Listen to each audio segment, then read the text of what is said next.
Roger, we were supposed to be back days ago. I thought you had your time machine fixed. Oh well. At least we didn't do anything to change the future this time when we went into the past. Trump! What happened to President Shatner? Oh well.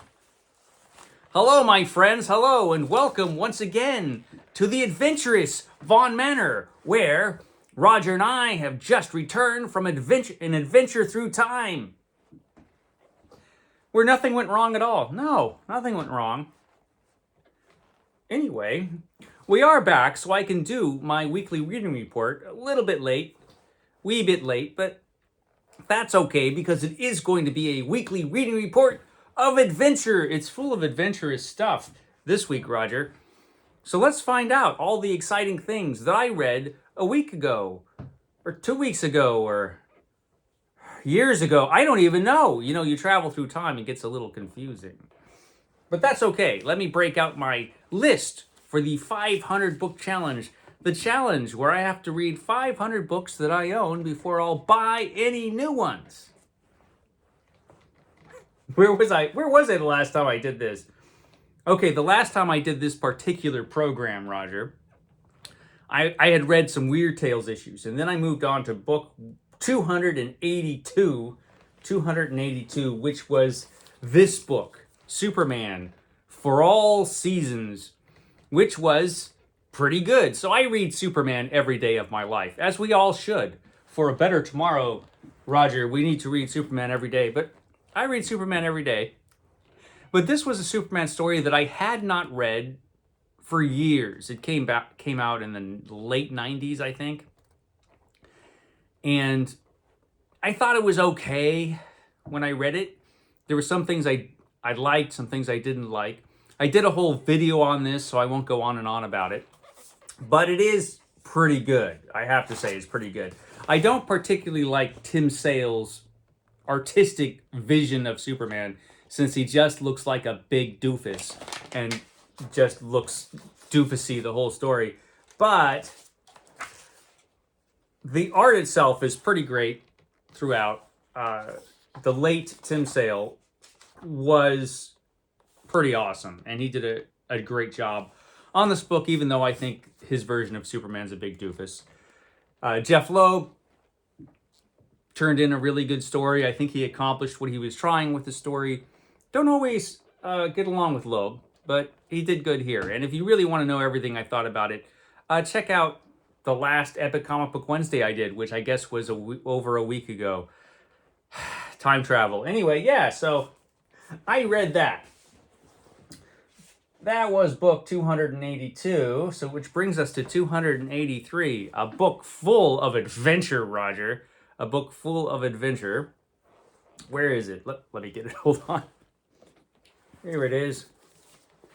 The People of the Mist. The People of the Mist. This is a book by H. Rider Haggard. And H. Rider Haggard is kind of the father of the Lost World, Lost Race story. He didn't write the first one probably, but he wrote a lot of them, and he was famous for that kind of thing. H. Rider Haggard famously wrote She and King Solomon's Mines. He wrote the Alan Quatermain series. He wrote a ton of books. I read a lot of them, but I haven't read all of them. Like I said, he wrote a lot. And only a couple of them are in print nowadays. She is in print still. You can get that from Penguin and Oxford probably. And King Solomon's Mines is still in print. But a lot of his other books are not. And you can get them print on demand, I guess. And you can get them, you can get almost all of them probably on Project Gutenberg, which is where you can get this book, The People of the Mist, which is part of Roger's Cheap Old Book Club, the cheapest book club around. Every book in Roger's Cheap Old Book Club is available for free from Project Gutenberg, including this one. And this is really, really good. I've never heard too much about The People of the Mist. It was out of print for years and years, and then it was reprinted here. in the Ballantine Adult Fantasy series. It was reprinted in a couple other places, I think, in paperback. And then went out of print again. You know, that's how it goes. But it's actually an excellent adventure novel by Haggard, where we have two brothers who used to be well off, but their family has lost all its money because their dad was an idiot and lost all their money. And so they vowed to go to Africa to try to find gold and regain the family fortune. And so they do. And one of the brothers passes away in the beginning of the book. And the other brother is left alone with his, well, not quite alone. He does have his pal Otter with him. Otter, who's kind of his servant friend. And Otter is a great character. And a mysterious woman comes along and tells our hero that if he follows her and helps her rescue a young English woman whom she has raised from a small child, if she helps him save this woman from slavers, then she can lead him to the people of the mist, a mysterious people whose land is in Africa somewhere.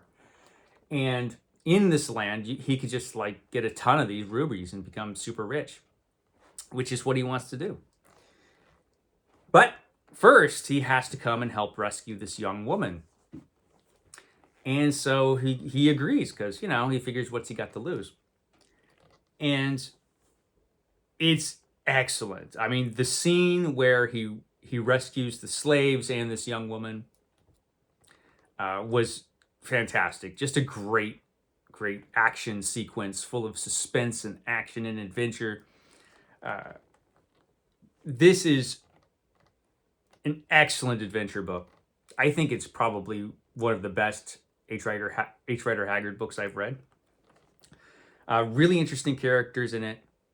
Leonard is the main character, the young man who's out to get money and regain his family fortune. He's tough, he's strong, but he's also very human. Probably the mightiest character in this book is Otter. Otter is great. His friend Otter, who was kicked out of his tribe. He's an African man who was kicked out of his tribe just for being too hideous. He's a dwarf basically, but he's a super strong one. He's this muscle-bound dwarf who's also really, really smart and really, really clever. And he's the closest thing that this book has to like an Edgar Rice Burroughs hero, for example. However, Otter is very human. He certainly has his flaws in his character, but really, really interesting and fun. And every time they get into a scrape, like Leonard is technically the leader. He's the boss, right? But every time they get into any kind of jam, he turns to Otter and says, Otter, you know, I'm the boss, but if you were in charge, what would you do? And Otter's like, well, boss, I'll tell you, if it was me, I would do this, this, and this. And then Leonard will say, okay, let's do that. And Otter saves the day over and over again. He's awesome. And it's interesting. H. Rider Haggard had a more nuanced portrayal of Africans than did the average adventure writer from the Victorian era and from the pulp era that came later. H. Rider Haggard, unlike Edgar Rice Burroughs and a lot of people who wrote those kind of stories, actually went to Africa. He lived in Africa for a while, and he knew Africans, and so he knew Africans were complex human beings, just like the rest of us, and so he did have a more nuanced portrayal. He didn't seem to feel that as human beings, Africans were inferior, but he did believe that his culture was superior. He was a colonialist, Haggard, and he was all in for the British Empire because he felt, hey, my culture is the best, and the world deserves us to bring the light of our culture to the rest of the world. And he recognized the abuses and problems that come along with imperialism. Uh, but I think he chalked that up to, it isn't the culture. It isn't our culture. It isn't imperialism. It's just a few bad apples. I'm glad we don't use that excuse anymore. It's not the system itself. It's just a few bad people, in the system causing all the trouble. I suspect that was his.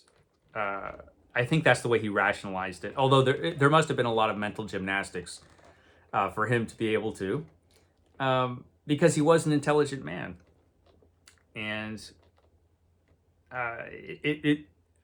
it must have been quite a feat to rationalize imperialism. But he managed it like so many people do. And to be fair, everybody thinks their own culture is the best. That just seems to be a human thing. So this adventure novel has all of that in it. It is very much a product of its time. Haggard was very much a product of his time. But he also happened to be a fantastic adventure writer. And he was great at this sort of thing. And this book is excellent. It slows down a little bit in the second half. Their harebrained scheme is when they get to the people of the mist, they're going to try to pass off Otter as one of their gods come to life. And the young woman that they rescue from the slavers is along with them, and she's going to try to be passed off as a goddess, which seems like a pretty risky idea. And indeed, it has its difficulties. It's interesting. But fun. Yeah, The People of the Mist. I highly recommend it as an adventure novel. It's cool. So, People of the Mist. That was book 283, which brings us to book 284, which was just as awesome. Doc Savage, The Sargasso Ogre. And there is the cover to the original Doc Savage story, The Sargasso Ogre, when it appeared in 1933, if I'm remembering right. I am reading every Doc Savage story in the order that they first appeared in Doc Savage magazine back in the 1930s. And I'm glad I'm reading them that way because they all seem to refer to earlier episodes of Doc Savage. And when they were reprinted later on in the 60s and 70s, they were reprinted out of order, which seems silly once you read them when they actually, hey, remember just last adventure when this happened? There's a lot of that going on. Anyway, this has been a lot of fun, and the Doc Savage adventures keep getting better and better, so I can see why this series was so tremendously popular. The Sargasso Ogre is another top-notch adventure novel where Doc Savage and his crew of adventurers go to the middle of the Sargasso Sea, where there is a huge ship graveyard. Ships from every era are all floating around in the middle of the Sargasso Sea. And it's like a big city in the middle of the sea. There's so many of them. And an evil pirate, nicknamed the Sargasso Ogre, uses this place as his base to go out and, rob ships. And it's awesome. It's another great adventure of Doc Savage. So yeah, Sargasso Ogre, highly recommend it as a Doc Savage novel. It's excellent. It's excellent, Roger. Had a great time with it. I think the next one I'm reading is, if I'm remembering right, The Czar of Fear. I think it's The Czar of Fear. I think. What was next? Oh, after that, book 285 that I finished was... I finally finished this. This is the Golden Age Superman Omnibus, Volume 3. And it's totally fun. I had a great time reading these. Like I said, I read Superman every day of my life. And I finished the Golden Age Omnibus Volume 3. And it's great. Full of these great Golden Age stories. Most of them I have never read before. Some of them I have. But a lot of them I never have read before. In the second half of the omnibus, World War II really kind of takes over the covers, especially. The war was in full swing at this point. I think the final stories in here are from 1943. And some of the stories, of course, are affected by the war as well. But they're very fun. And there's some interesting things about reading these Golden Age stories. For one thing, when going into this, you never think about the Golden Age as a period in comic books when continuity was a big deal. And it wasn't a big deal. But it is mentioned quite a bit. You know, they refer a lot to previous adventures and previous characters. Hey, do you remember the time when this happened, Clark? Yeah, I remember that. You know, there was some of that going on. Like there was a scene where like there were a couple of cops who were watching Superman doing something super, and one turns to the other and he's like, "Hey, you remember back when we used to think Superman was against, was working outside the law as some crazy vigilante? You remember that?" Because when Superman started, the police were trying to capture Superman because he was a vigilante working outside the law. Whereas now Superman is totally, working with the police. And so it was kind of funny. It's like, yeah, remember that when he was a vigilante and worked outside? Now everybody loves it. He's the best Superman. So there was some of that going on. And also, these are some of the first stories that I've come across in Superman where other characters in the DC universe are mentioned. You don't see them, but they're mentioned. Batman is mentioned. The Spectre is mentioned. The Flash is mentioned. The Golden Age Flash was mentioned. You don't see them, like I said, but since they're mentioned, you got to figure, hey, they do all exist, even at this point. All in one universe, which is kind of cool. It would have been cooler to see them in the comics, but that hadn't happened yet. But tremendous fun. I have 7 Golden Age omnibuses, so I have quite a bit more Golden Age Superman to read. But I moved on to some other stuff for Superman. What did I move on for Superman? I got it right here. Right now I'm reading for Superman, The Adventures of Superman.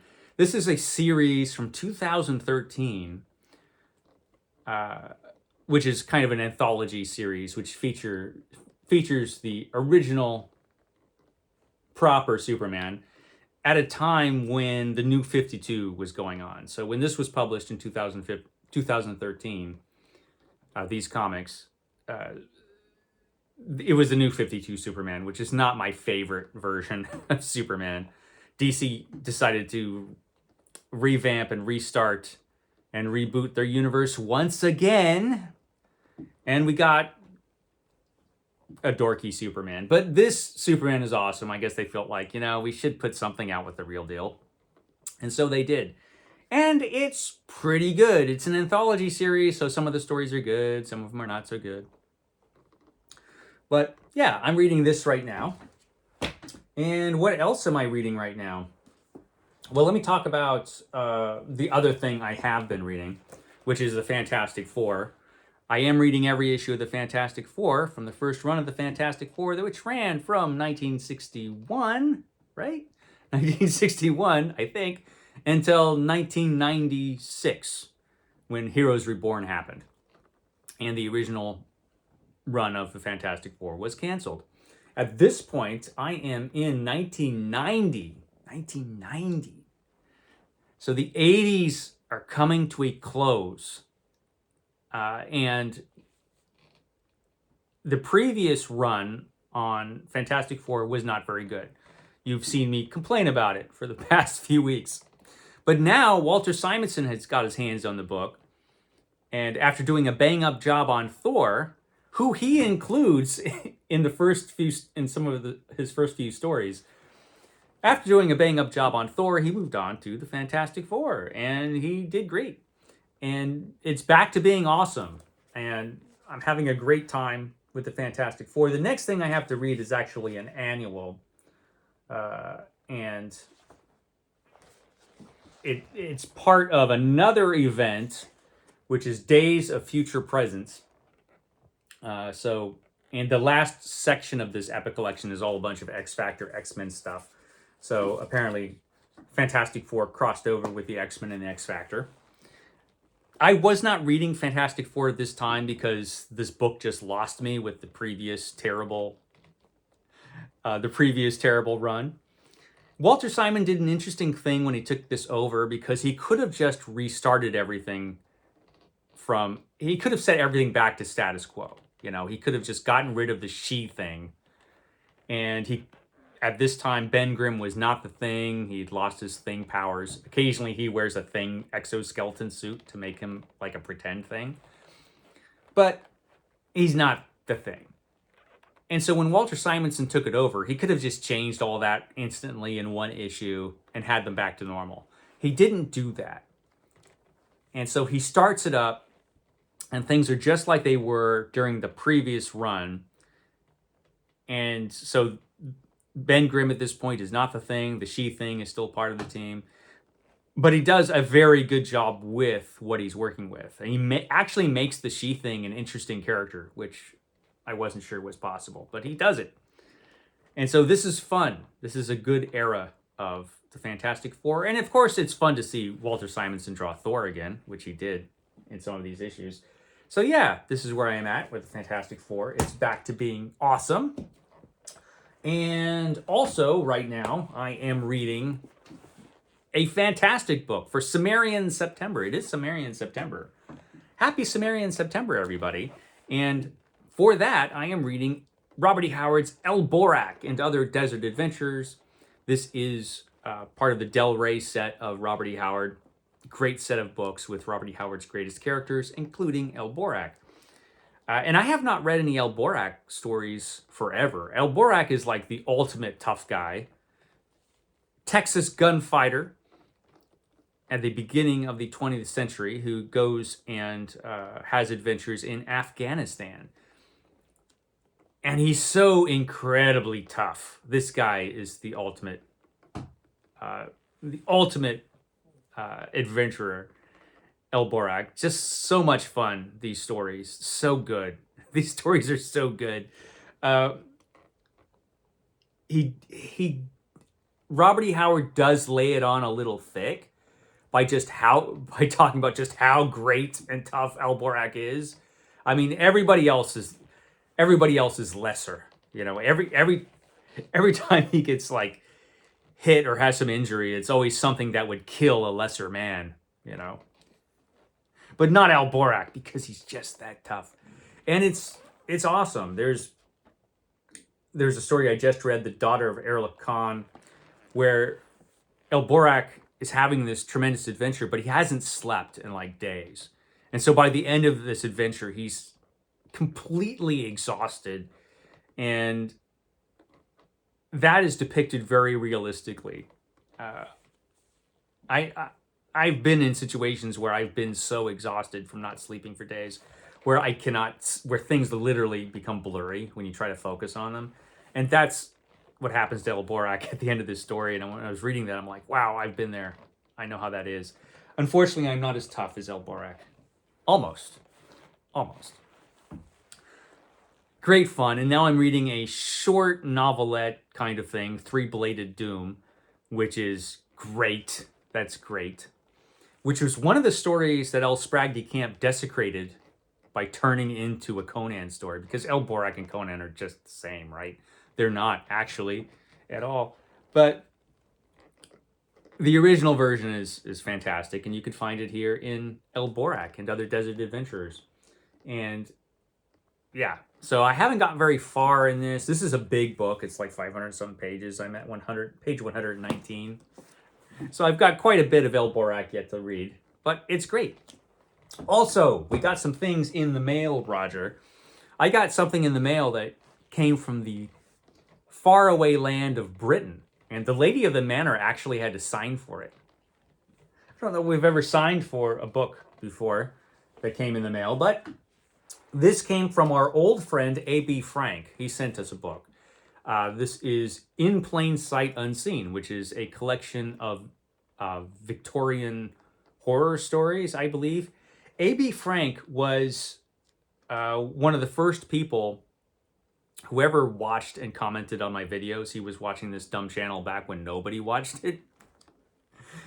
And he has a channel, which used to be a BookTube channel, a good one. But then he mostly focused on his channel with his writing and his stories. So he's a writer. He's published some short stories here and there. And then he sent me this book in the mail. And what does it say? Hello, my friend. Hello. He sent me a little note. Welcome to your signed copy of In Plain Sight Unseen. This book will be released on the 12th of September, 2025. You have earned the horrors that wait within, and they will be a great addition to the Manor's library. I will catch you next time, Alex. So thank you, Alex, for sending me this. The great A.B. Frank book coming out later this month, In Plain Sight Unseen. I look forward to reading this. So that's great. A book from an old friend of this dumb channel. I did get a couple other things in the mail. So I still collect Epic collections, and I also collect DC Finest volumes. And I do videos on those once in a while. But they come so often, I think I'm just going to, at the end of my weekly reading reports, I'll just show you what's come in from Epic Collections and DC Finest, just so I can keep up. And the Epic Collection that came this week is Daredevil, The Man Without Fear, To Dare the Devil. So this is volume 8 in the Daredevil Epic Collections. These are not published in order chronologically. And so we've waited, how long have they been printing Epic Collections? Since 2013, I think. Finally, we're getting Frank Miller's legendary run in Epic Collections. Finally. It only took that long. Of course, I have these stories other ways. I have Frank Miller's Daredevil in an omnibus. But we're finally getting Frank Miller's Daredevil in Epic Collections. And so I think there's going to be 2 or 3 of these with Frank Miller stories in it. And his run, of course, on Daredevil was legendary, so and incredibly influential. So these are the Daredevil stories to read. And finally, we get them in epics. So yeah, this came in this week, and I was pretty happy to get it. Also, DC Finest, my favorite reprint line of all now, has come out with Batman Red Skies. Now this is really cool. So this is more 1980s Batman. They've released a couple Batman volumes in DC Finest that came after Crisis. These are stories that came right before Crisis on Infinite Earths, from 85 into 1986, which was, again, 1980s Batman, awesome. These stories are great. And Batman was excellent going into Crisis, and he was excellent after Crisis. Just great Batman stories in the 80s. And the exciting thing about this, I mean, some of the stories, some of the issues that were reprinted in here are just awesome. I used to buy these in the back issue bins because I missed all of these when they first came out. I didn't start buying Batman until after Crisis on Infinite Earths. But I have a lot of these issues, which I bought as back issues, but a lot of them I never got my hands on. So I was pretty excited to get this because there's some great stuff in here. This is Doug Mensch's run on Batman. Doug Mensch writes it for a while. And we have some different artists on here, including, and this is particularly exciting, Paul Gulacy on Batman. Paul Gulacy was on Batman, and he was just as awesome as you would imagine Gulacy on Batman being. So this was great. And we also get Gene Colan. Gene Colan does some stories in here, which is cool because Gene Colan was on Batman for a while. Now that I'm flipping through, of course, I can't find any Gene Colan. Oh, here's Gene Colan's Batman. Yeah, Gene Colan did Batman, drew Batman for a while. So that was cool. Legendary artist Gene Colan moved over from Marvel and Daredevil over to Batman and did some cool stuff. And one of the last things in this collection is one of my favorite Batman issues ever. See if I could get to the cover. Here it is, Batman issue number 400, which was this huge all-star issue with every artist at the time drawing Batman, and it was amazing. This is an amazing issue, and I'm so glad that it's reprinted. It's just, it's just great. Different chapters being drawn by different artists, and it's really cool. And this was one of the last issues by Terry Austin on Batman. This was one of the last issues that was published before Crisis happened. And I think there's some Brian Boland in here too. I think he probably closes out the story. Let me see. Yeah, Brian Boland when he fights Ra's al Ghul at the end. So this is awesome. This is awesome. Highly recommended because this was a good time on Batman. And it's out right now. Batman, Red Skies. It's cool. So I think that's everything I have to say this week. I've gone on and on and on. So I'll shut up now. I have to go and do other things. I will not take any more time travel adventures for a while with Roger, so you should see me fairly soon, I would think. I will catch you next time.